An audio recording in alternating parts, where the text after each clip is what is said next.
অস্তমিত হব। এইরকম কোনদিন হয়েছে কি?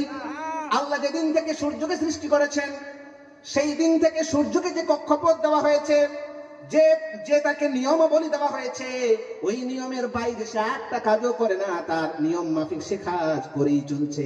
তাহলে ওই সৃষ্টিটাও তা আল্লাহ তার স্রষ্টার নিয়মের সামনে মাথা নত করেছে, সমর্পণ করেছে। এই জন্য সূর্য হচ্ছে তার স্রষ্টার কাছে মুসলিম। চন্দ্র এমনটা হয়েছে কোনদিন 15 দিন পরেই চন্দ্র হারিয়ে গেছে, এমনটা হয়েছে? হয়েছে কি? হয় নাই।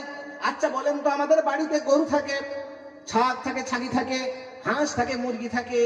কোনদিন কি গরুকে দেখেছেন ঝগড়া করতে যে ভাই এতদিন ধরে শুধু ঘাস পাতা আর এগুলো খেয়ে আসি, এবার বিরিয়ানি খাবার ইচ্ছা হয়েছে, এবার সমোসা খাবার ইচ্ছা হয়েছে, আন্দোলন শুরু করেছে গরুরা মিলে সব? না না, আর থেকে দুনিয়াতে কোনো গরু ঘাস খাবে না, আজ থেকে সমোসা খাবে, বিরিয়ানি খাবে, ফ্রাইড রাইস খাবে, এই আন্দোলন শুরু করেছে। এমনটা কখনো হয়েছে কি?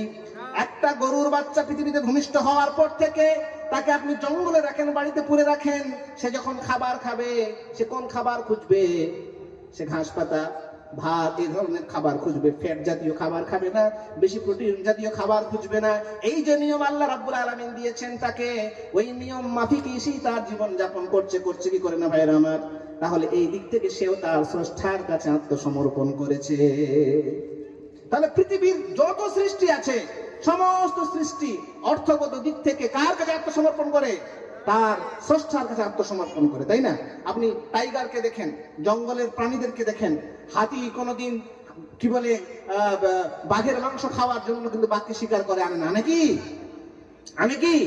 আর বাঘে কোনোদিন জঙ্গলের ঘাস পাতা খেতে শুরু করে না যে ভাই এতদিন তো মাংসই খাচ্ছি, চলো এবার ঘাস পাতা খাই, এমনটা কিন্তু হয় না। যে নিয়ম